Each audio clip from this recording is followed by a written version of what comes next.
नमस्कार मित्रों, धर्म मीमांसा में आप सबका स्वागत है। कृष्णाय वासुदेवाय हरये परमात्मने प्रणतक्लेशनाशाय गोविंदाय नमो नमः। वसुदेवसुतं देवं कंसचाणूरमर्दनं देवकी परमानंदम कृष्णं वंदे जगद्गुरुम्।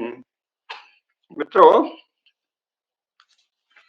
भारतीय राजनीति शास्त्र पर विचार के क्रम में हम लोगों ने अभी तक मुख्यतः बहुत ही सामान्य किस्म के, जिन्हें प्रकीर्णक अपराध कहते हैं, उन पर विचार किया। लेकिन अब जो न्याय की मुख्य प्रक्रिया है भारतीय राजनीति शास्त्रों में, उस पर थोड़ा विस्तार से चर्चा करेंगे, जिससे स्पष्ट हो जाएगा कि कितने विस्तार से, कितनी सूक्ष्मता से हमारे यहाँ न्याय शास्त्र या दंड शास्त्र का विवेचन हुआ है, व्यवहार शास्त्र का निर्धारण हुआ है, और इसीलिए न्याय की कितनी शानदार प्रक्रिया रही। हमारे न्याय के कौन कौन से, मैंने न्याय के स्वरूप को कैसे वर्णन करें, इस पर कई प्रकार से कहा है ना। व्यवहार कहते हैं न्याय को, जैसा हमने कहा ना, क्योंकि न्याय क्या है? व्यवहार, सामाजिक व्यवहार की प्रतिष्ठा, सामाजिक व्यवहार में धर्म की प्रतिष्ठा, यही न्याय है। धर्म क्या है? जो शास्त्रों में प्रतिपादित है, जो ऋषियों के द्वारा कहा गया है, आप्त पुरुषों के द्वारा कहा गया है, श्रुति और स्मृति यानी वेद, उपनिषद और धर्मशास्त्रों में जो कहा गया है, और जो श्रेष्ठ परंपराएं सदाचार से संपन्न लोगों के द्वारा मान्य हैं, और प्रत्येक समाज में, जनपद में जो जो रूढ़ियां या परंपराएं चली हैं, उन सबको व्यवहार कहते हैं, है ना। और वही धर्म है। धर्म का इस विषय में, व्यवहार के विषय में धर्म का निर्णय उन्हीं के आधार पर होता है। श्रुति, स्मृति, सदाचार और क्षेत्रीय मान्यताएं या समाज की मान्यताएं, कोई श्रेणी हो, वर्ण हो, आश्रम हो, उसकी रूढ़ियां। तो इसके क्या लक्षण कहे गए हैं, उससे पता चलेगा कि कितने तरह से विचार हुआ है। तो बृहस्पति स्मृति में, कात्यायन स्मृति में, अग्नि पुराण में और नारद स्मृति में भी व्यवहार को कहा गया है कि उसके 18 मुख्य लक्षण बताए गए हैं, किसी किसी ग्रंथ में 19 हैं। वो क्या है? पहला तो व्यवहार क्या होता है? चतुष्पाद है। चतुष्पाद का क्या अर्थ हुआ कि उसमें अभियोग लगाया जाता है, फिर उसका उत्तर पक्ष, पूर्व पक्ष और उत्तर पक्ष, अभियोग और उत्तर, फिर क्रिया होती है, उसकी प्रोसेसिंग होती है, विमर्श होता है, और अंत में निर्णय होता है। कात्यायन ने इसी को कहा है अभियोग, उत्तर, प्रत्याकलित एवं क्रिया, क्रिया यानी निर्णय, है ना। अर्थशास्त्र, कौटिल्य का जो अर्थशास्त्र है, उसके अंत में भी 2 श्लोक दिए हैं। उसमें कहा है धर्मस्य व्यवहारस्य चरित्रम राजशासनम विवादार्थ चतुष्पादा पश्चिम पूर्ववाचिका। अर्थात धर्म, व्यवहार, चरित्र और राजशासन, ये जो हैं व्यवहार के चतुष्पाद हैं। 4 पद होते हैं, अभियोग, उत्तर, क्रिया और निर्णय, उसी को दूसरी जगह कहा है। ठीक है ना। तो न्याय का क्या अर्थ है? जैसा हमने कई बार बताया, धर्म के अनुसार निर्णय ही न्याय है। लेकिन इसमें सबसे सरल चतुष्पाद में सबसे अच्छा तब माना जाता है जब अगर किसी से अपराध हुआ है तो उसमें इतनी धर्म भावना हो कि वो अपना अपराध स्वीकार कर ले, तो उसे कहते हैं ये धर्म पद है। धर्म के अनुसार निर्णय का अर्थ है अपराधी अपना दोष मान ले और बाजी को उसका धन मिल जाए, अगर उससे कोई धन की हानि हुई है या उसको धन दे है तो। दिव्य, दिव्य भी होता है, आगे हम बताएंगे। दिव्य बहुत है, अग्नि दिव्य, जल दिव्य, दिव्य से होता, दिव्य से भी अपराध का निर्णय होता था, तो उसको भी ऐसे ही होता है, वो भी धर्म पद है, दिव्य धर्म पद है। और धर्म भावना से अपराधी अपना अपराध मानकर जिसका नुकसान किया है, जिसको हानि पहुंचाई है, उसको उचित दंड के रूप में धन दे दे, तो वो सब धर्म है ना। और धर्म का निर्णय कहते हैं। बृहदारण्यक उपनिषद में भी ये कहा है।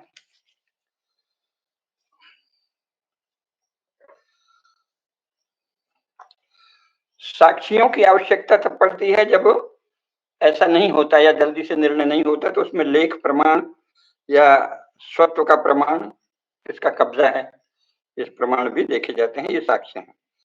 और जो डिफेंडेंट है, प्रतिवादी है, वो सीधे ढंग से अगर उत्तर न दे तो उसको दोषी माना जाता है, उसको सीधा उत्तर देना पड़ता है। और चरित्र के अनुसार निर्णय का अर्थ है कि जिस देश या जिस जाति या जिस वर्ण या जिस परंपरा या जिस श्रेणी के विषय में विवाद है, उस देश, श्रेणी, वर्ण, आश्रम, कुल की परंपरा या रूढ़ि जो है वही चरित्र मानी जाती है इस विषय में, उसके अनुसार ही चलना चाहिए।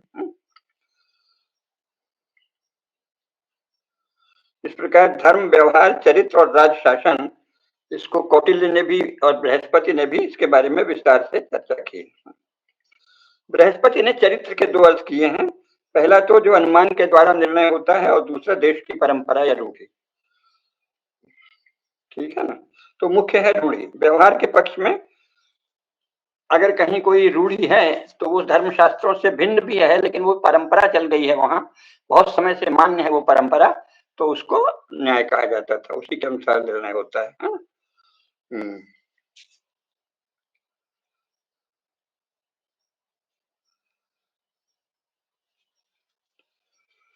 तो पहला है चतुष्पाद। चतुष्पाद के हमने ये 4 लक्षण बताए, 4 पाद।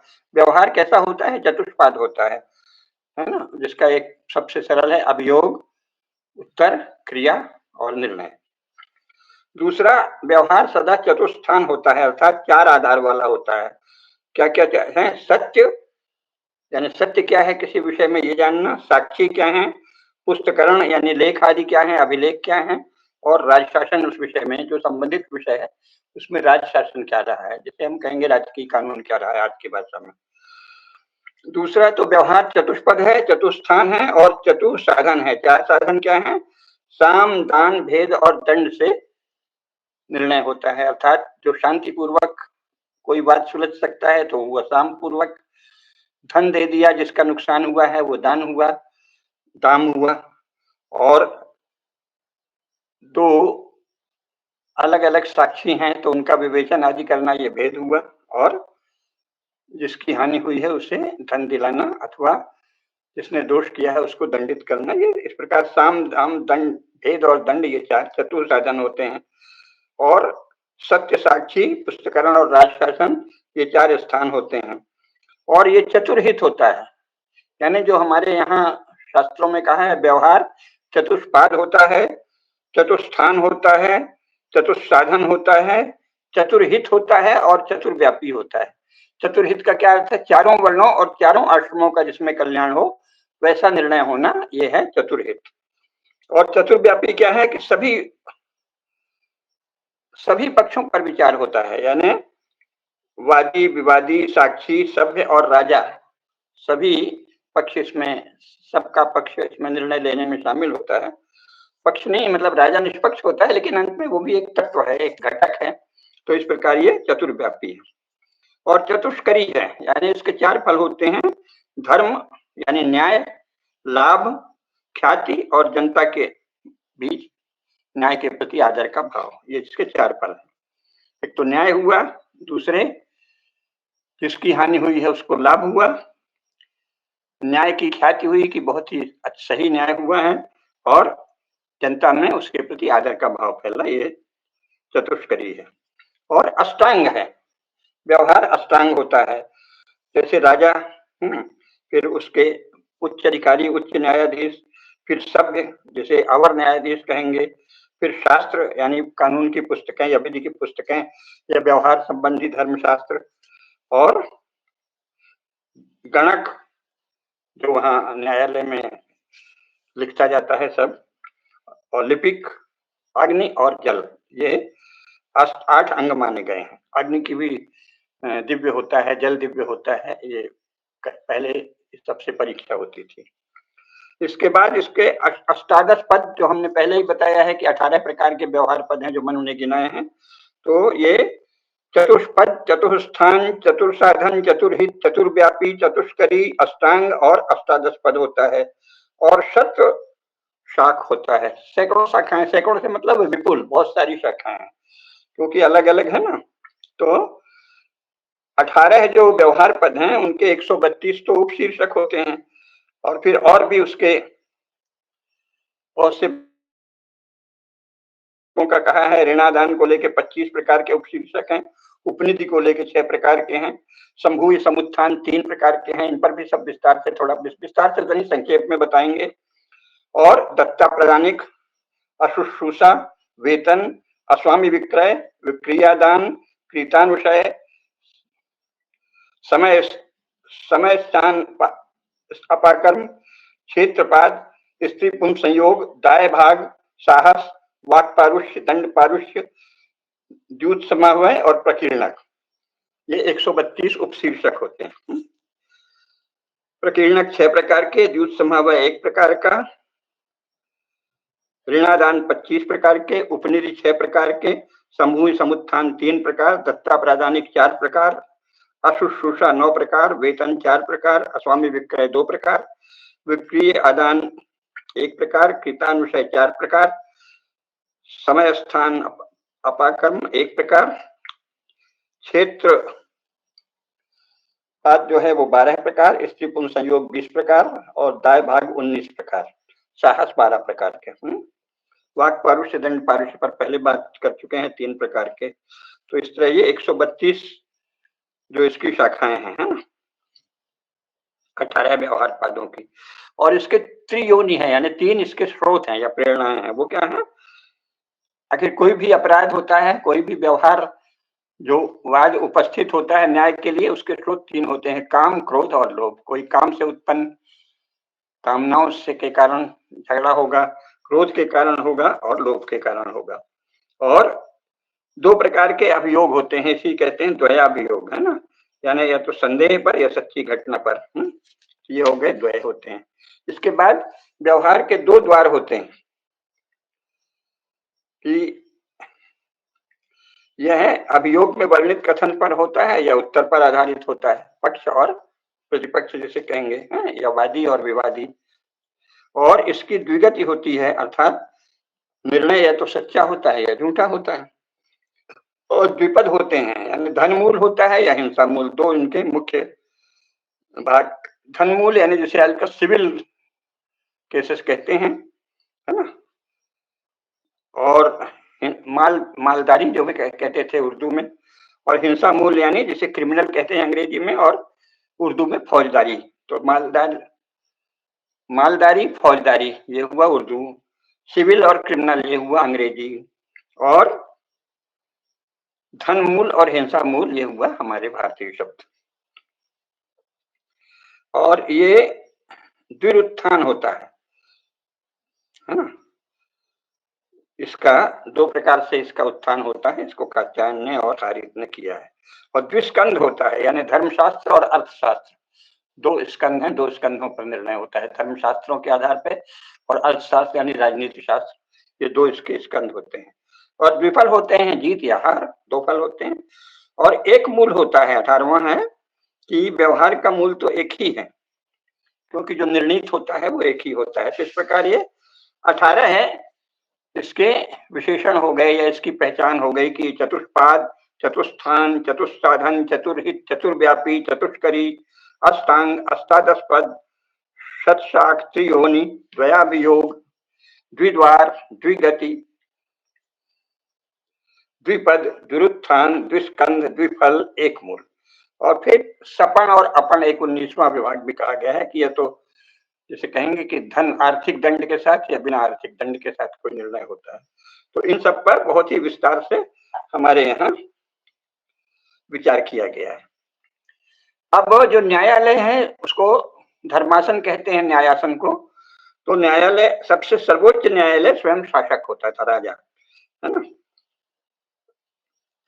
लेकिन सदा ये कहा है कि राजा अकेले नहीं करे, सभी शास्त्रों में कहा है। मनु ने भी कहा है, याज्ञवल्क्य ने भी कहा है, और उन्होंने कहा है कि बहुत ही सौम्य वस्त्र धारण करके राजा को, वहां भड़कीले वस्त्र या जो राजकीय थोड़ा ज्यादा चकाचौंध करने वाले उस तरह के वस्त्र आभूषण आदि पहन के नहीं, सौम्य वस्त्र में ही न्यायालय में राजा आए, जो मुख्य न्यायालय है, न्यायाधीश है। विद्वान ब्राह्मणों और मंत्रियों के साथ सभा में प्रवेश, कैसे प्रवेश करना चाहिए न्यायालय में राजा को, इस पर भी विस्तृत विवेचना है, मनुस्मृति में भी, याज्ञवल्क्य स्मृति में भी। यानी एक एक बात का विचार, न्यायालय में प्रवेश किस प्रकार करें, तो ब्राह्मणों के साथ, विद्वानों के साथ और मंत्रियों के साथ राजा प्रवेश करे। और धर्मशास्त्रों में वर्णित नियमों के आधार पर ही न्याय होना चाहिए। साथ ही जिस क्षेत्र का, जिस वर्ण या जिस आश्रम का या जिस जनपद का वो प्रकरण है, वहां जो अगर रूढ़ी या परंपराएं चल रही हैं उसको मान्यता देते हुए ही निर्णय होना चाहिए। इसीलिए धर्मशास्त्र ये भी कहते हैं कि जो राजा न्यायाधीश, मंत्रियों, विद्वान ब्राह्मणों, पुरोहित और सभ्यों की उपस्थिति में निर्णय देता है वो स्वर्ग का भागी होता है। शुक्र ने भी यही कहा है। और अकेले स्वयं राजा को निर्णय नहीं करना चाहिए क्योंकि वो सारे पक्षों पर विचार नहीं कर सकता, उसे न्यायाधीशों की, सभ्यों की सम्मति लेनी चाहिए। और सम्मति लेने के उपरांत भी, लेकिन न्याय का अधिकारी, न्याय का दायित्व, न्याय का अगर वो सही है या गलत, उसका जिम्मा राजा का ही है। ये भी ध्यान रखना चाहिए कि ये नहीं कहेंगे कि हमने तो सबसे राय लेके किया है, ऐसे नहीं होता। अंत में जिम्मेदारी वो किसकी है? जिम्मेदारी राजा की ही है। तो इसको भी जानना चाहिए।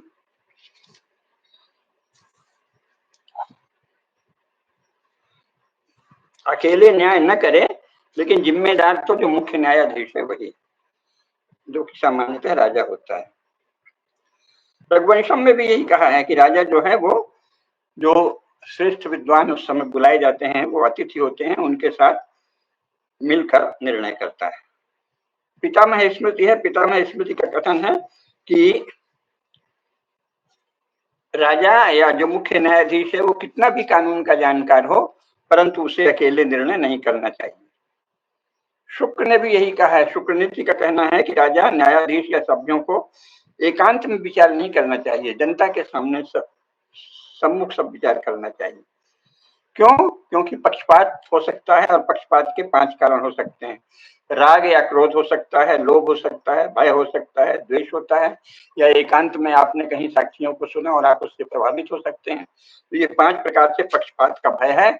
इसलिए एकांत में नहीं, सबके सामने और अकेले नहीं, सबकी सम्मति से निर्णय हो। तो विधि जो है और तथ्य क्या है, दोनों की जांच की जाती है। किसी विषय में विधि क्या है और साथ ही घटना घटी क्या है ना, यानी तथ्य क्या है और उस संबंध में धर्मशास्त्रीय विधान क्या है या राज शासन क्या है ना। तो ये भी कहा है कि भाई तथ्य के लिए कोई नियम तो नहीं बनाए जा सकते, इसको बहुत तरह से तथ्यों को जांचना पड़ता है। इसीलिए न्यायाधीशों की कई प्रकार के विशेषज्ञों की सम्मति आवश्यक होती है, जो सब प्रकार से विचार करें और एकांत में नहीं करें, जनता के सामने करें, जिससे जनता की प्रतिक्रिया से भी पता चलेगा कि सत्य क्या है, ध्यान से देखा है ना। और अगर किसी विषय में सर्वसम्मति से निर्णय नहीं हो तो बहुमत से लिया जाए, और अगर बराबर बराबर का विवाद हो जाए तो राजा का निर्णय अंतिम होगा। जहां कोई भी विवाद हो जाए वहां राजा का निर्णय ही प्रमाण है, ये शुक्र ने भी कहा है, पितामह ने भी कहा है। लेकिन निर्णय की जो प्रक्रिया है उसमें मनुस्मृति और गौतम स्मृति दोनों ने बहुत विस्तार से नियम बनाया है। कैसे केस सुने वो भी बताया है। और ये भी कहा है कि जो मुख्य न्यायाधीश हैं वो तो धर्माध्यक्ष कहलाएगा। इसके बाद धर्माधिकारी होंगे उनके अधीन। इसके बाद जो हैं सभ्य होते हैं, जिनको आप अवर न्यायाधीश कह सकते हैं, उन सबके परामर्श से निर्णय होगा। आपसदम। इसके बाद न्यायाधीशों की शिक्षा क्या हो, इसके बारे में विस्तार से धर्मशास्त्र में लिखा है। उस कुलीन वंशोत्पत्ति हो, आजकल बायोडाटा देखते हैं, पहले यह था कि भाई किस कुल का आया है और उसका अब तक का आचरण क्या रहा है, और वो अपने विषय का ज्ञानवृत्त है कि नहीं, ग्रोनअप है कि नहीं, हाँ?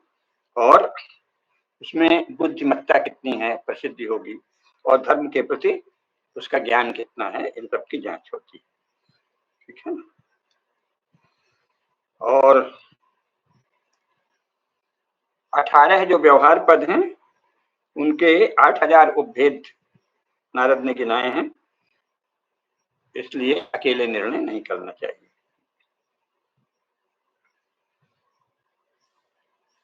प्रमुख न्यायाधीश सामान्यतः कोई वेदज्ञ विद्वान नहीं होता था। कात्यायन ने ये कहा है कि अगर कोई विद्वान ब्राह्मण न मिले तो प्रमुख न्यायाधीश के पद पर धर्मशास्त्रों में पारंगत कोई क्षत्रिय या वैश्य भी नियुक्त हो सकता है, लेकिन क्योंकि जिन्हें परिचर्या कर्म में लगे हुए लोगों को वेदों का ज्ञान नहीं होता, इसलिए उनको नहीं रखे, अन्यथा अनिष्ट होगा। और कम से कम 3 सभ्य होने चाहिए, जिन्हें प्यूनी जज कहते हैं अंग्रेजी में, सब उनकी नियुक्ति करनी चाहिए। प्रमुख न्यायाधीश का सहयोग करने के लिए 3 प्यूनी जज हों। कौटिल्य ने लिखा है कि धर्मस्थी कहा है कचहरियों को। धर्मस्थी में धर्मस्थ नामक 3 न्यायाधीशों की नियुक्ति धर्माध्यक्ष करते हैं, और न्यायालय के भीतर उन्हें अमात्य की शक्ति, मंत्री की शक्ति प्राप्त है। ये भी बताया है कि ये कचहरियां अलग अलग प्रांतों में लगे, राज्य अगर बहुत बड़ा है तो अलग अलग प्रांतों में लगे, और ग्रामों के समूह में, कितने ग्रामों के समूह में एक कचहरी हो, एक न्यायालय हो, ये भी बताया है। 400 ग्रामों के समूह में और प्रांतों के लिए अलग अलग न्यायालय उपस्थित स्थापित होने चाहिए। फिर ये भी कहा है कि अगर किसी सभा में मुख्य न्यायाधीश के साथ वेद के पारंगत विद्वान होंगे तो वो ब्रह्मा की सभा मानी जाएगी, यज्ञ के समान पवित्र मानी जाएगी। सभ्यों के गुणशील भी बताए हैं सभी धर्मशास्त्रों में। सभ्यों का गुणशील यह है कि वो वेदज्ञ हों, धर्मशास्त्र में पारंगत हों, सत्यवादी हों, मित्र और अमित्र के प्रति पक्षपात से रहित हों, स्थिर हों और कर्तव्यनिष्ठ हों, बुद्धिमान हों, वंश परंपरा से उन्नत हों और अर्थशास्त्र यानी राजनीति शास्त्र में पारंगत हों। राजा और सभ्य दोनों पक्षपात रहित हों, इस पर सभी धर्मशास्त्रों ने लगातार बल दिया है।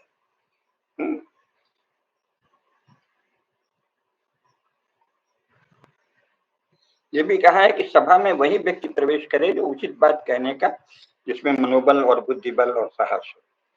ठीक है, अन्यथा नहीं जाना चाहिए। मुख्य न्यायाधीश तथा सभ्य लोग मुकदमा चलते समय मुकदमे बाजों से यानी मुकदमा के पक्षों से किसी भी प्रकार की बातचीत सीधे नहीं कर सकते, ये भी कहा है।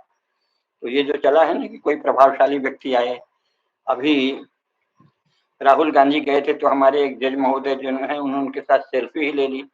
धर्मशास्त्रों के अनुसार ये बहुत बड़ा अपराध है। मुख्य न्यायाधीश और सभ्य लोग भी जिसमें वाद दायर किया है अथवा जो उसका उत्तर दे रहा है, मुकदमा चलते समय उनसे किसी प्रकार की बातचीत सीधे नहीं कर सकते, अन्यथा वो दंड के भागी होंगे। कौटिल्य ने तो ये तक कहा है कि अगर कोई धर्मस्थ यानी न्यायाधीश, मुख्य न्यायाधीश के अतिरिक्त, मुख्य न्यायाधीश तो कभी ऐसा करता ही नहीं, अगर कोई न्यायाधीश या सभ्य लोग ऐसा कर लें तो उनको जुर्माना भी हो और उनको प्रहार भी किया जाए, कुछ दंड प्रहार किया जाए या क्या किया जाए। ये कहा है कि शारीरिक प्रहार किया जाए, उनको दंडित किया जाए क्योंकि उन्होंने बात क्यों कर ली किसी से। तो हमारे जज साहब ने जिन्होंने राहुल के साथ सेल्फी खींची है, अगर धर्मशास्त्रों का पालन होता तो उनको दंडित किया जाता, जुर्माना भी दिया जाता और थोड़ा कोड़ा बोड़ा या कुछ मारा जाता। तो ये कभी भी ऐसा नहीं करना चाहिए। जब आप निर्णय कर रहे हैं तो वाद या विवाद दोनों अपना अपना पक्ष रखें, लेकिन आप सीधे उनसे कोई जो संबंधित प्रश्न पूछना है वो अलग बात है, लेकिन और कोई बातचीत नहीं, कुशल क्षेम करना, आइए बैठिए, कोई शब्द नहीं बोल सकते। और अनुचित न्याय करने वाले को कहा गया है कि उसे पाप पड़ता है, नरकगामी होता है। इसलिए धर्म की भावना से भी सदा न्यायाधीश न्याय ही करते थे। लेकिन ऐसा नहीं है कि कोई गड़बड़ी नहीं होती थी। पुराने समय में भी सब प्रकार के मनुष्य होते हैं, तो कोई कोई गड़बड़ भी करते थे। साहित्यिक ग्रंथों से, दश कुमार चरित नाम का जो नाटक है उससे पता चलता है कि जो न्यायाधीश है वो गड़बड़ भी करते थे, घूसखोर भी हो जाते थे कोई कोई। तो कहा जाता है कि ऐसे में वो पापी होते हैं और ऐसा निर्णय जो है उसके लिए, जो ऐसा गलत निर्णय करता है वो पाप का भागी होता है। ये भी कहा है कि अगर कोई अनुचित निर्णय हो तो उसका 1/4 भाग वादी और प्रतिवादी को मिलता है, शेष 3/4 भाग गलत गवाही देने वाले को, साक्षी, गलत सभ्यों को और स्वयं जो मुख्य न्यायाधीश है उसको, इन सबको पाप लगता है। कि 4 पाप होते हैं, एक मुख्य न्यायाधीश, एक जो सभ्य है यानी सहायक न्यायाधीश, और एक जो है गवाही देने वाले, और एक संबंधित वादी या प्रतिवादी।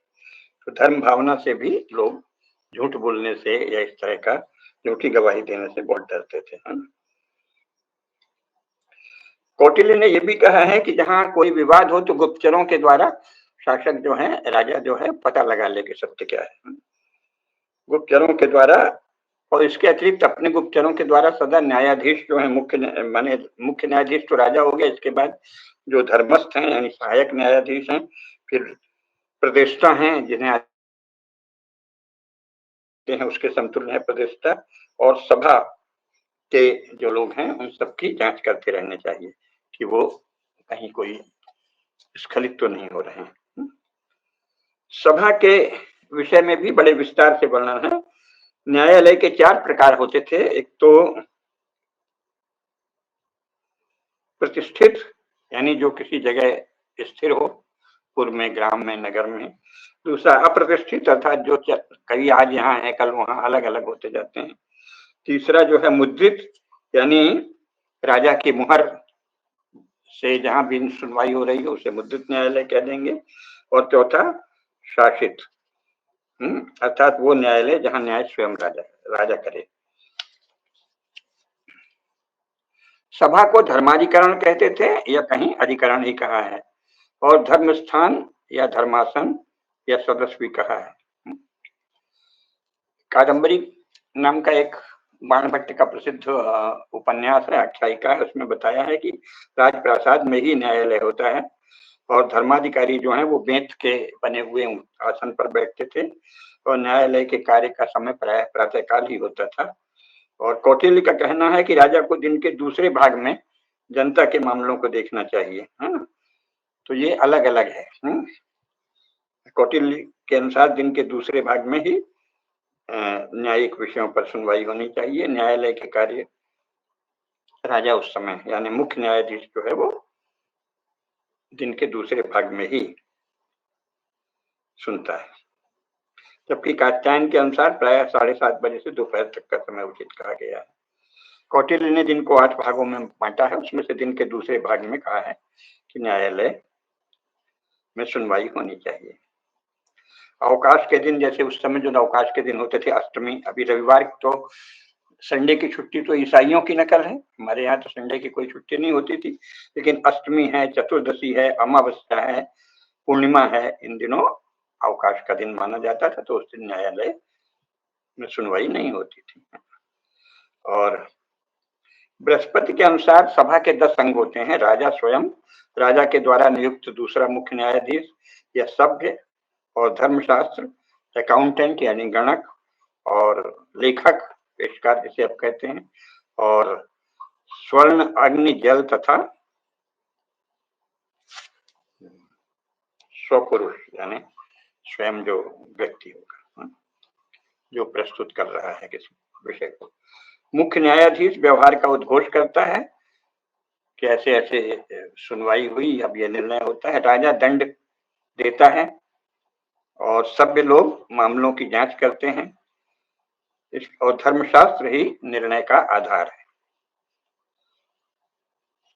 सोना और अग्नि जो हैं ये शपथ के लिए होते हैं। सोना को छूकर शपथ ली जाती थी पहले, और अग्नि को छूकर, जिससे माना जाता था कि सोने को भी, अगर आपने सोने को लेकर गलत शपथ कर दी तो आपको निश्चित ही भयंकर धनहानि होगी, और अग्नि को छू कर दिया तो सर्वनाश होगा, नरक जाएंगे। इसलिए सोने और अग्नि के स्पर्श के साथ शपथ होती थी, है ना। गणक जो है वो गणना करता है, अकाउंटेंट होता है, और लिपिक जो है वो लेखक, वो कार्यवाही लिखता है। ये पूरी प्रक्रिया वर्णित है। मृच्छकटिक नाटक में इसका एक सुंदर वर्णन है, जबकि ये ईसा की आरंभिक शताब्दी, कोई चौथी शताब्दी कहते हैं, कोई और पहले का कहते हैं, उस समय का है। उसमें जो प्रक्रिया बताई गई है न्याय की, वो वही है जो नारद स्मृति, कात्यायन स्मृति, बृहस्पति स्मृति आदि में है ना। तो इससे पता चलता है कि बहुत ही प्राचीन काल से हमारे यहाँ विस्तार से न्याय की एक प्रक्रिया प्रतिष्ठित थी। जो सर्वोच्च न्यायालय है जिसमें स्वयं राजा बैठते हैं, इसके अतिरिक्त अन्य न्यायालयों के वर्णन भी मिलते हैं। वो हैं कि जैसे कि कुलों का, जैसे मैंने बताया ना, न्याय के अनेक स्तर हैं, इसीलिए हमारे यहाँ उस तरह से, जैसे आधुनिक कोर्ट में आजकल अनसुलझे मामलों की, पेंडिंग मामलों की भीड़ लगी रहती है, वैसा कभी नहीं होता था। क्यों? क्योंकि सबसे पहले तो अगर किसी कुल का मामला है तो कुल की पंचायत उसका निर्णय देगी। इसका बाकायदे धर्मशास्त्र में, याज्ञवल्क्य की स्मृति में और नारद स्मृति में, ये नहीं कि परंपरा से चली आई है, अलिखित है, अंग्रेजों की सुनी बातों से।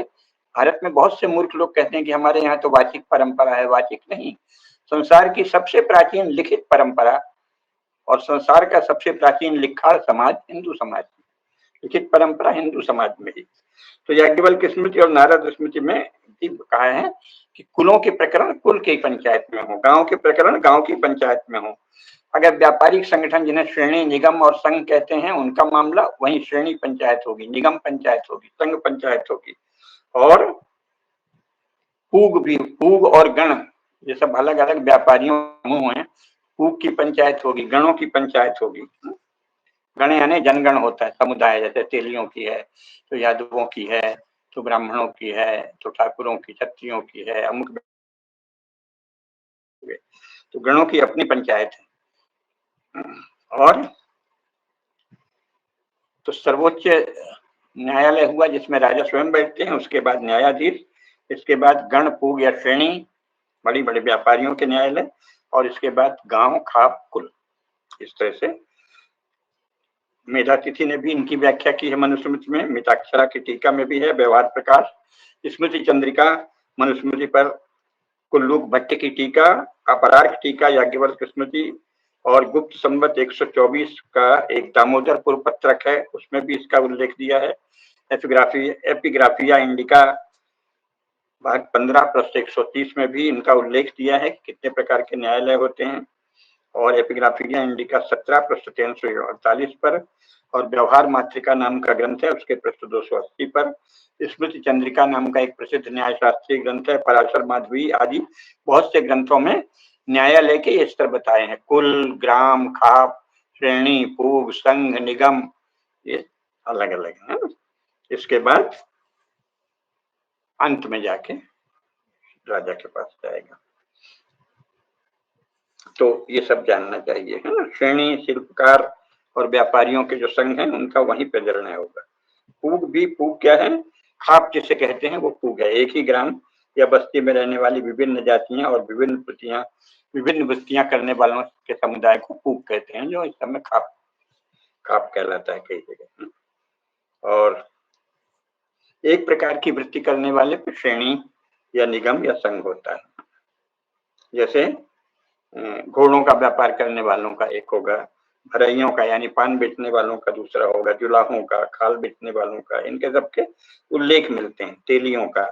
तो ये बड़े बड़े इनके संघ होते हैं, ये इनके अनुसार ही इनका निर्णय होता था।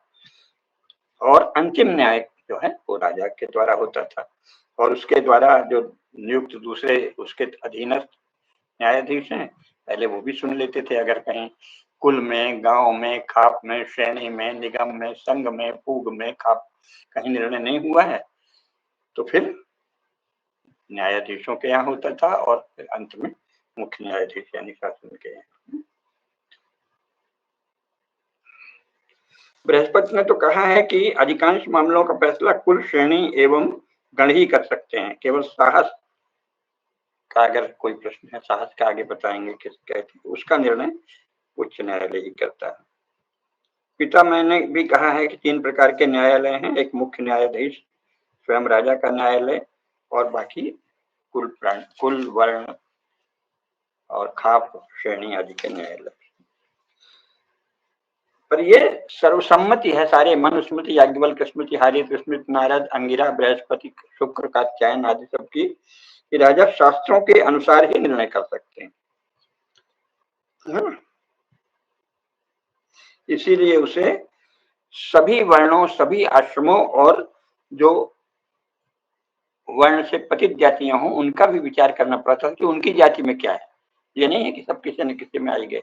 अगर किसी ने उसको अपने वर्ण से निकाल दिया गया है, जातिच्युत हो गया है, तो भी उसके यहाँ उसकी भी एक बिरादरी हो गई। तो ऐसी हीन जातियां 18 प्रकार की उन्होंने गिनाई हैं, उनके कर्तव्यों और उनके परंपराओं का भी ध्यान देना पड़ता था कि भाई वो हैं तो समाज में उनकी प्रतिष्ठा कम हो गई है, लेकिन उनके यहाँ जो रूढ़ चल गई है।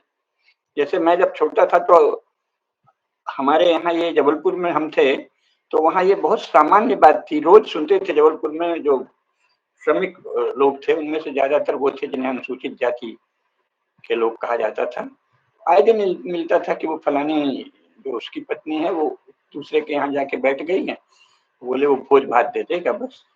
तो वो मान्य होता था कि वो जाके अपनी इच्छा से, उसने सोचा ये हमको मारता है, ताड़ता है, बहुत सताता है, तो वहां जाके बैठ जाता था। उसी जाति की पंचायत हो जाती थी। वो कहते थे अच्छा भाई, कोशिश करते थे जब वो कह रही नहीं भाई हमको किसी भी तरह इसके साथ नहीं रहना, तो इसके साथ रहना, दूसरे पुरुष के साथ, तो उसको भोज भात दे दो बस। वो जो पुरुष रखता था दूसरा, वो भोज भात खिला देता। ये बाकायदे तब तक विधिवत न्यायिक रूप से मान्य था। धीरे धीरे धीरे धीरे मॉडर्न जूरिस्प्रूडेंस का ही सारा दायरा फैलता गया है, धर्मशास्त्रों की सारी व्यवस्था समाप्त हो गई है। लेकिन ये धर्मशास्त्रों में लिखित था इस तरह के निर्णय लेने का। तो ये सब जगह कहा है कि जिन जातियों का, जिन समूहों का, जिन समुदायों की जो परंपरा मान्य है, सर्वमान्य है उनकी जाति में, उसके अनुसार ही आपको उस जाति का निर्णय देना पड़ेगा। और जो सीधे सीधे वैसे अपराध हैं कि आपने किसी को मार डाला, ये किया, वहां को नहीं, उस तरह का तो वो तो फिर सार्वभौम नियम जो है शासन के, उसके अनुसार होगा। तो न्याय कार्य की विधि पर भी हमारे धर्मशास्त्रों में बड़े ही विस्तार से विचार किया है कि पहले जब राजा सौम्य वस्त्र में न्यायालय में प्रवेश करेंगे तो जाके सबसे पहले देवों को और दिक्पालों को प्रणाम करेंगे, उसके उपरांत न्याय का कार्य प्रारंभ करेंगे। उसमें पहले उनके सामने वो सूचना प्राप्त होगी कि अमुक अमुक विषय उपस्थित है। अभी भी वही होता है, उस सूचना को व्यवहार पदों के अनुसार पहले किसी ने रख दिया है, क्लर्क ने वर्गीकृत कर रखा है। फिर दोनों दलों की बहस क्या हुई है वो पहले से अन्य सभ्यों आदि ने सुन रखी है। राजा उसे देखते हैं, जैसे अभी भी बड़े न्यायाधीश यही करते हैं, साक्षियों को देखते हैं, साक्ष्यों को देखते हैं और फिर निर्णय करते हैं। ये भी कहा है कि आवश्यकता पड़ने पर वादी और प्रतिवादी को बुलाया जाता है। तो वादी जब उपस्थित होता है तो वो प्रणाम करता है, तो राजा या मुख्य न्यायाधीश उससे पूछता है उसके विषय में। फिर प्रश्न होते हैं, पूरी प्रक्रिया बताती है। राजा पूछता है किस प्रकार की तुम्हें पीड़ा दी गई है, तुम्हें क्या हानि हुई है, किसने हानि की है। तो साथ में ये भी कहा है कि राजा या मुख्य न्यायाधीश उस व्यक्ति से कहें कि डरो मत, सत्य बोलो, यहाँ न्याय होगा। तुमको किसने पीड़ा दी है, तुम्हें क्या कष्ट हुआ है, तुम्हारी क्या हानि हुई है, डरो मत बोलो, ये कहते थे वही न्यायालय में, ये कहा है। तो फिर वो जो प्रत्युत्तर देता था वो अंकित कर दिया जाता था। फिर प्रत्युत्तर पर सभ्यों और विद्वानों के साथ राजा विचार करते हैं। अगर वो लगता है कि इस पर कोई विवाद हो सकता है तो उसको रख लेते हैं, नहीं तो अगर कोई यूं ही निपटाया जाता है, मामला निपटाया जा सकता है तो उसको निपटा देते हैं, है ना। आवश्यकता पड़ने पर प्रतिवादी का पक्ष पूरी तरह सुना जाता है फिर से, और ये सब पूरी प्रक्रिया लिखी हुई है। किन लोगों को, अगर आप गवाही में नाम भी बता रहे हैं तो किनको न्यायालय में नहीं बुलाया जाएगा, उसकी भी सूची दी हुई है। रोगी को नहीं बुला सकते, नाबालिग को नहीं बुला सकते, अत्यधिक वृद्ध है अर्थात 70 वर्ष से ऊपर है, हमारे जैसा जो व्यक्ति है उसको साक्षी के रूप में न्यायालय में नहीं बुलाएंगे। वो जो बोल देगा वही मान लिया जाएगा, कोई वहां जाके लिख जाएगा। या किसी विपत्ति पड़ी है तो वो साक्षी नहीं उपस्थित हुआ तो उसको छूट है। और धार्मिक कृत्य कर रहा है, यज्ञ हवन आदि, तो वो अगर सूचना दे देगा तो साक्षी समय पर उपस्थित नहीं हुआ तो भी उसको छूट है। और मृत्यु आदि कोई दुर्भाग्य घटित हो गया हो तब भी, या वो किसी राजकर्म में लगे हैं, या बहुत कोई नशे में चूर है तो भी कहते थे कि इस समय उसको न्यायालय में नहीं ला सकते आप। पागल है या कोई नवयुवती स्त्री है उसको न्यायालय में नहीं ला सकते। वो उच्च कुल की है, वहीं पर वो अपने घर में ही बयान दे देगी।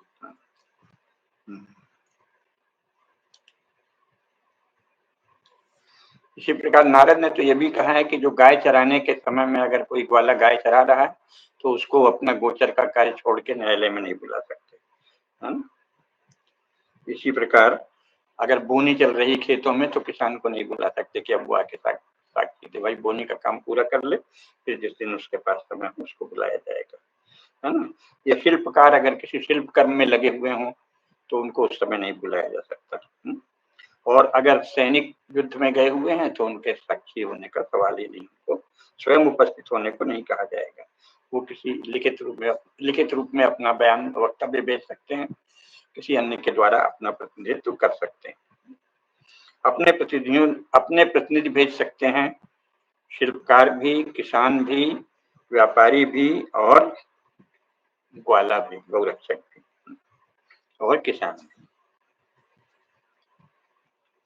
शेष सबको बुलाए जाने पर साक्षी के लिए आना ही पड़ेगा, अगर वो नाबालिग भी नहीं है, पागल भी नहीं है, बोनी नहीं कर रहा है, गाय नहीं चरा रहा है, किसी तरह कोई बहुत महत्वपूर्ण यज्ञ नहीं कर रहा है, तो बुलाए जाने पे जैसे उसके पास सम्मान, जैसे आजकल कहते हैं, सूचना जाती है कि उपस्थित हो, गवाही दो, साक्षी दो, तो उसको आना ही पड़ेगा। नहीं आने पर, कि बुलाए जाने पर न आने पर भी उसे दंड दिया जाता था, केवल इसी के लिए कि तुम बुलाए जाने पर आए क्यों नहीं। और कुछ ये भी कहा है, जैसे आज भी होता है, हत्या है, चोरी है, बलात्कार है, निषिद्ध भोजन का मामला है, या सिक्का बना दिया, ऐसे सब गंभीर अपराधों में सुरक्षा कर्मियों के बीच ही अपराधी को लाया जाता था, क्योंकि उसको हानि पहुंचने का डर रहता था। लेकिन अगर कोई स्त्री है, वो अपने घर को पाल पोस रही है, अगर उस पर भ्रष्टाचार का, कदाचार का भी अभियोग लगाया जाता है तो भी उसे न्यायालय में तभी आना पड़ेगा जब होगा कि वो अपने कार्य से बाहर आती जाती है, तब उसे आना पड़ेगा, अन्यथा नहीं।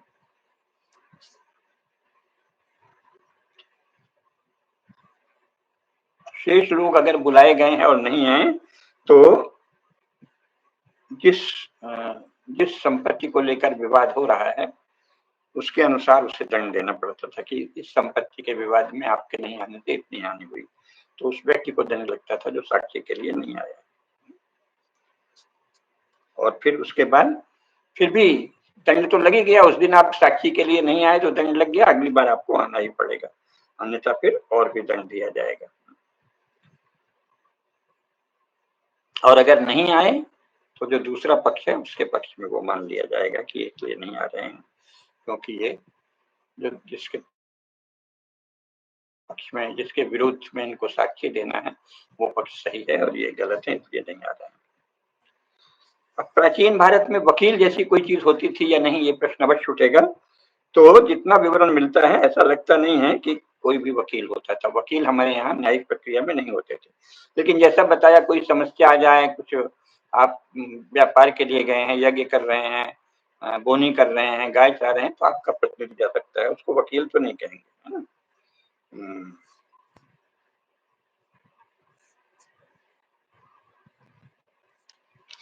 पूरी प्रक्रिया बड़े विस्तार से वर्णित है। प्रतिवादी कहाँ खड़ा हो, वादी कहाँ खड़ा हो, प्रश्न कैसे किए जाएं, इसकी भी बड़े विस्तार से लिखना है। और साक्षी जिस दिन होगी उस दिन, जैसा अभी भी होता है, वर्ष मास सब तिथि सब लिखी जाती है ना। लेकिन मुख्य बात यह है कि न तो जिन्हें मालदारी के मुकदमे कहते हैं उसमें और ना ही फौजदारी के मुकदमे में कोई न्यायालय शुल्क नहीं देना पड़ता था। बाद में जो अपराधी सिद्ध होता था उसको दंड देना पड़ता है, लेकिन पहले जो फीस लगती है ना, कोर्ट फीस, हमारे यहाँ किसी भी न्यायालय की कोई कोर्ट फीस नहीं होती थी। तो इस समय तो जबरदस्त कोर्ट फीस है, कोर्ट फीस। कोर्ट फीस नाम की कोई चीज भारत की न्यायिक प्रक्रिया में कभी नहीं थी। निर्णय के उपरांत जो जिस व्यक्ति को अर्थदंड लगेगा उस अर्थदंड में से कुछ धन न्यायालय के लिए भी देना पड़ता है। उसे आप न्यायालय शुल्क चाहें तो कह लें, लेकिन उस रूप में न्यायालय शुल्क या कोर्ट फीस जैसे अभी लगती है ऐसी कोई चीज नहीं थी। मनु ने भी इस विषय में विस्तार से नियम दिए हैं, याज्ञवल्क्य ने भी और कौटिल्य ने भी। ये ध्यान रहे कि आजकल तो कोर्ट फीस इतनी अधिक है कि सामान्यतः लोग हिम्मत ही नहीं करते, और इसके बाद कोर्ट की प्रोसीडिंग में निर्णय में इतना समय लगता है कि अधिकांश लोग निराश हो जाते हैं। भाषण, नारेबाजी चलती है कि justice delayed is justice denied. बहुत देर से निर्णय हो तो वो निर्णय न्याय, बहुत देर से न्याय हो तो वो न्याय नहीं अन्याय है। लेकिन ऐसा है नहीं, हमारे यहाँ तो भयंकर विलंब होता है और भयंकर कोर्ट फीस लगती है। लेकिन भारतीय राजनीति शास्त्र के अनुसार जो न्यायालय होते थे उनमें कोई कोर्ट फीस नहीं लगती थी।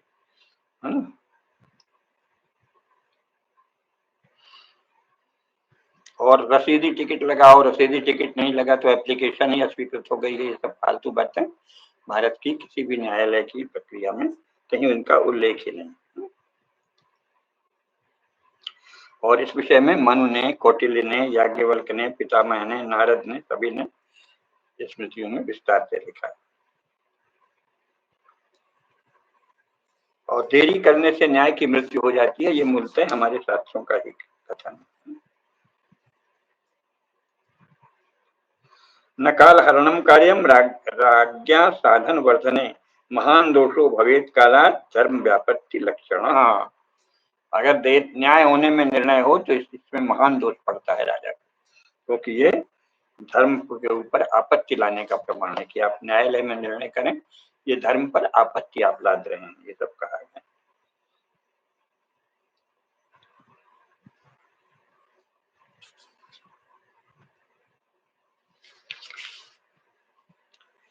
प्रमाण पत्र आदि पहले भी होते थे। प्रमाण पत्र कई प्रकार के होते थे। मुख्य तो कहा है कि जो राजा के सामने या राज कर्मचारियों के सम्मुख लिखा जाए कोई पत्र, वो प्रमाण माना जाएगा, अथवा जिस पर साक्षियों के हस्ताक्षर हो जिस कागज में, वो भी प्रमाण माना जाएगा। और अगर कोई बिना साक्षी के लिखा हुआ कागज है तो उस पर परीक्षण होता था कि जैसे रजिस्टर्ड डॉक्यूमेंट जिसे आजकल कहते हैं, उसी प्रकार वो राजकीय कर्मचारियों के समक्ष लिखा हुआ जो साक्षी है। और राजकीय लेख प्रमाण जिसे कहेंगे। और किसी स्थान में लिखा गया, वहां गवाही ली गई तो वो स्थान का प्रमाण। अपने हाथ का लिखा है तो स्वहस्त लिखित है, उसको भी प्रमाण मान देते, पर उसका परीक्षण होता है।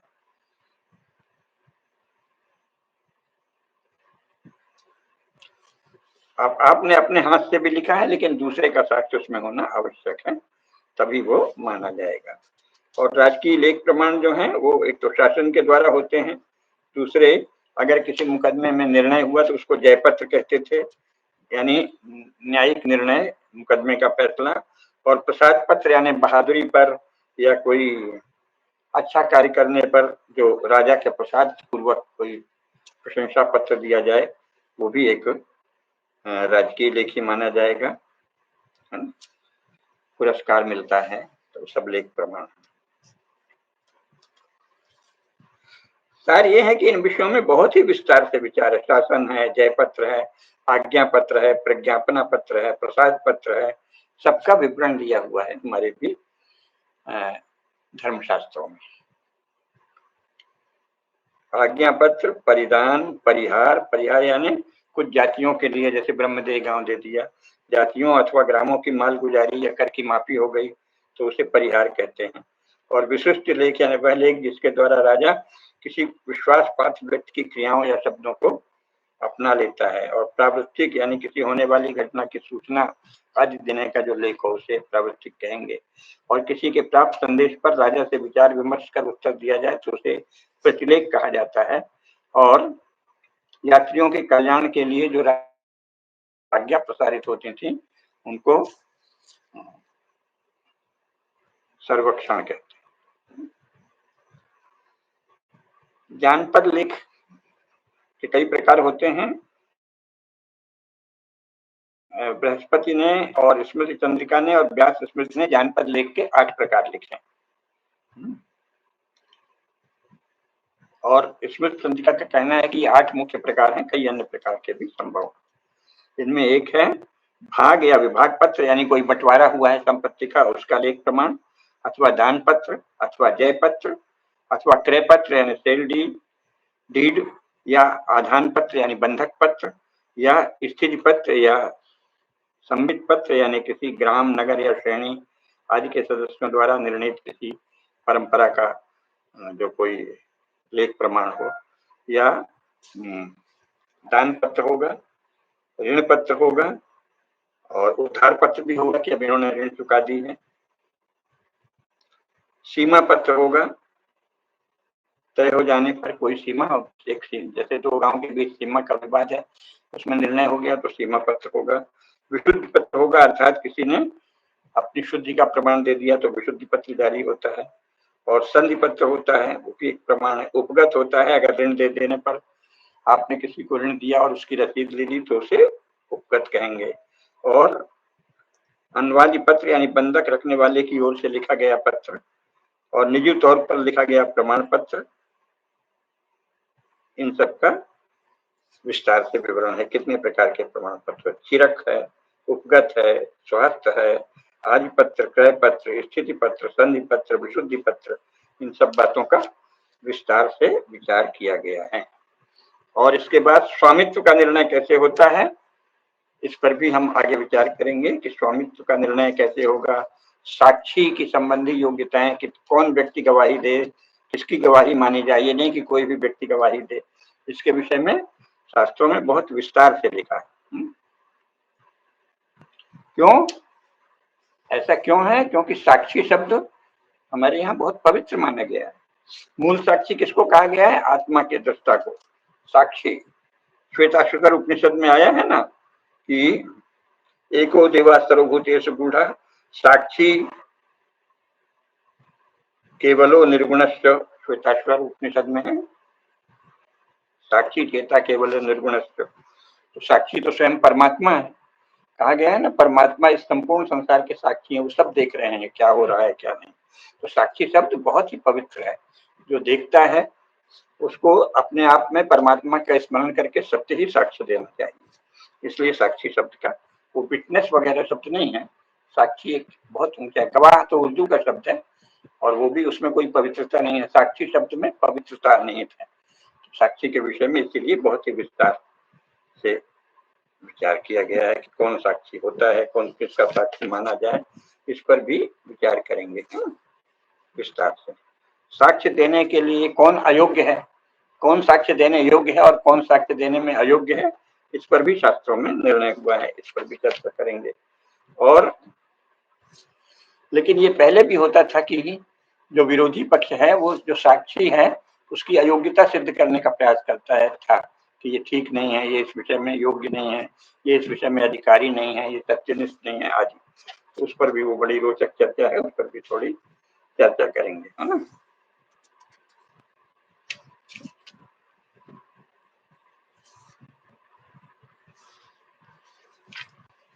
असत्य के लिए बहुत कठोर दंड हमारे धर्मशास्त्रों में है कि अगर आप झूठी गवाही दे दी या किसी विषय में झूठ बोला तो उसमें दंड बहुत हो जाता है। इसके बाद दिव्य, जैसा हमने बताया, अग्नि का दिव्य, जल का दिव्य, उनके विषय में भी संक्षेप में बताएंगे, क्योंकि दिव्यों का प्रचलन बहुत अधिक था और वो न्याय का एक बहुत महत्वपूर्ण निर्णय।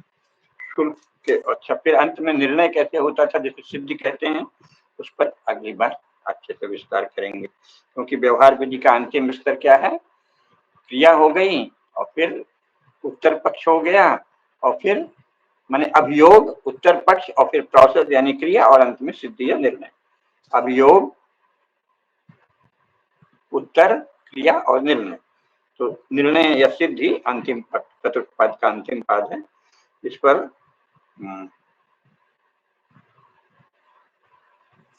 भी हम लोग धर्मशास्त्रों में इसकी प्रक्रिया क्या बताई गई है, इस पर अगली बार में ये मुख्य बातें समझ लेंगे, है ना। इसके बाद फिर दंड का परिणाम क्या है, ये उससे बात की वार्ता में करेंगे। किस किस दोष के लिए क्या दंड दिया जाए, और संविदा जो होती थी, करार होते थे, उनके विषय में भी क्या प्रावधान है, ऋण और ब्याज के विषय में क्या प्रावधान है, क्योंकि सब व्यवहार में सब आता है ना, आपका समाज जीवन ज्यादातर तो इन सब पर भी बात करनी होगी। रहन कैसे रखें, बंधक कैसे रखें, इन सब पर थोड़ा थोड़ा विचार करेंगे। ऋण शोधन कितना बड़ा कर्तव्य माना गया है, इसीलिए कोई किसी का ऋण पहले बाकी नहीं रखता था, क्योंकि माना जाता था कि ये बहुत ही बड़ा पाप है कि आपके ऊपर ऋण बकाया है और आप चले गए, उसका अगले जन्म में भुगतान करना होता है, कर्मफल का सिद्धांत है। तो इसीलिए हमारे यहाँ कोई भी साधारण धर्मनिष्ठ सदाचारी व्यक्ति सदा ये प्रयास करता था कि मेरे ऊपर कोई ऋण नहीं रह जाए, और अगर कोई ऋण रह जाता था तो बच्चों को, अपने पुत्र को और अन्य जो निकट के उत्तराधिकारी हैं उनको बुला के बता देता था कि फलाने का ये ऋण है, ये तुम जरूर दे देना, तभी उसकी आत्मा को शांति होती है। तो ऋण से उऋण होना अनिवार्य धर्म है, अनिवार्य कर्तव्य है ना। तो इस सब पर भी बात करेंगे। और फिर ये तो बहुत खरीद बिक्री के क्या नियम है, खरीद बिक्री पर अगर आप पहले हो जाए फिर आनाकानी करो तो क्या नियम है ना, इन सब पर अभी हम लोग। न्यायिक प्रक्रिया एक विशाल विषय है भारतीय राजनीति शास्त्र में, और इस पर कम से कम 4 व्याख्यान आगे और करेंगे, तब बात पूरी होगी। आज इतना ही। धर्म की जय हो, अधर्म का नाश हो, प्राणियों में सद्भावना हो, विश्व का कल्याण हो। नमः पार्वती पतये, हर हर महादेव।